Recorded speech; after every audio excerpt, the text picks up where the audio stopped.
आपल्यासोबत भाजपचे नागपूर शहर अध्यक्ष दयाशंकर तिवारी आहेत. सर, मुलाखत भाजपनं सुरू केलेली आहे आणि आजपासून 3 दिवस मुलाखत घेतली जाईल. किती मोठ्या प्रमाणावर इच्छुक भाजपमध्ये आहेत? एकूण 151 जागासाठी 1489 एवढे लोक मुलाखतीला आम्ही बोलवले आहे, कारण यात एवढे लोकांनी फॉर्म भरले आहे आणि सगळ्यांची वैयक्तिक चर्चा करून भारतीय जनता पक्ष इंटरव्ह्यू घेऊन निर्णय करणार आहे. साधारणपणे या मुलाखतीमध्ये जे इच्छुक आहेत त्यांच्याकडून जो संसदीय मंडळ आहे त्याला काय अपेक्षा आहे, काय प्रश्न विचारले जात आहेत? मूळतः त्या प्रभागाची त्याला जॉग्राफिकल बाउंड्री माहीत आहे किंवा नाही आहे, यासोबतच सामाजिक समीकरण माहीत आहे किंवा नाही आहे, त्या सामाजिक समीकरणमध्ये ते कुठे बसतात, याशिवाय त्यांच्यासोबत कोण उमेदवार असलं तर भारतीय जनता पक्षाला जास्त फायदा होऊ शकते, किती मतदाता आहे हे सर्व जाणीव भाजपचे कमीत कमी इंटरव्ह्यू समितीमध्ये जे लोक बसले त्यांना ते ओळखते की नाही ओळखते.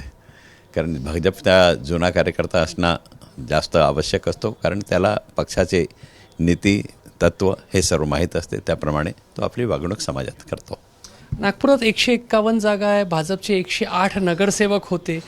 रिपिटेशन किती राहील आणि नवीन चेहऱ्यांना संधी संदर्भात श्रेष्ठींनी काय ठरवलं?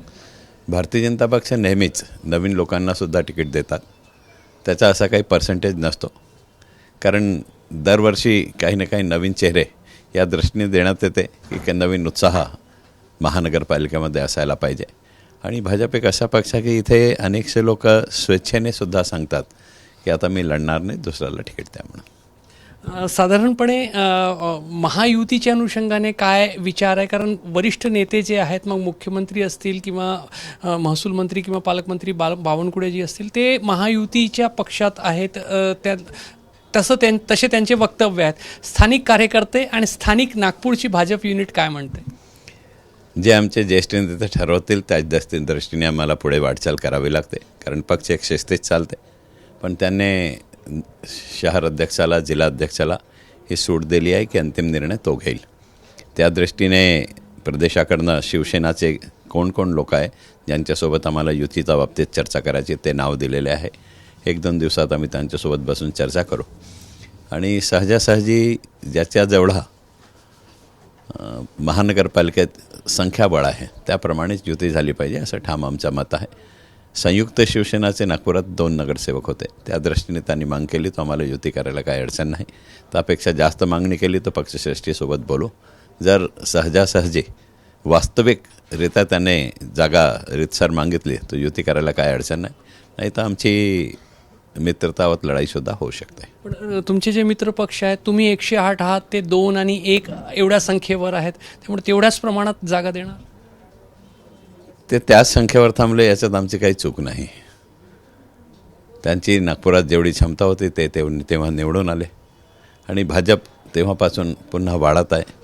ते पक्ष 2 गटमध्ये विभाजित झाले म्हणजे त्यांची ताकद कमी झाली, तरीसुद्धा ते आमचे मित्र आहे म्हणून त्याच ताकदीला आम्ही ॲक्सेप्ट करून ते त्यांना द्यायला तयार आहोत. भाजपमध्ये उमेदवारी निश्चित करताना कुठल्याही पातळीवरची सर्वेक्षण हा एक अत्यंत महत्त्वाचा मुद्दा असतो. सर्वे पक्षाकडून केले जातात, थर्ड पार्टी केले जातात. यंदाही ती प्रक्रिया राबवली जाते. पहिला सर्वे भारतीय जनता पक्षाबद्दल काय मत आहे याबद्दल घेतलं. दुसरा सर्वे काही राजकारणी पक्ष हा सिनेरिओमध्ये गायब झालेले आहे, त्याचा काय फायदा होईल काय नुकसान होईल याच्यावर झाला. आणि तिसरा सर्वे विशेषतः महानगरपालिकेचे आमचे जे अपेक्षित उमेदवार आहे, कारण आमचे पर्यवेक्षक प्रत्येक प्रभागात गेले होते, त्यांनी इंटरव्ह्यू घेऊन लोकांचे नाव आणले, त्याच्यातले निवडून येण्यासारखे नाव आहेत त्यांच्या सर्वेमध्ये नाव टाकून सर्वे आम्ही केला आहे. त्याची रिपोर्ट याची आहे, ते आल्यानंतर आम्ही निर्णय घेऊ. अखेरचा प्रश्न, उमेदवारी केव्हापर्यंत जाहीर होईल? उमेदवार केव्हापर्यंत जाहीर केला जाईल? सगळ्यात आघाडीवर आम्ही आहो. काल इलेक्शन डिक्लेअर झालं, आजपासून आम्ही इंटरव्ह्यू सुरू केले. आम्ही जेवढा लवकर शक्य होईल तेवढा लवकर उमेदवारी जाहीर करू. तर भाजपने मुलाखतीची प्रक्रिया सुरू केली आहे, मात्र शहर अध्यक्ष सूचक वक्तव्य करतायत.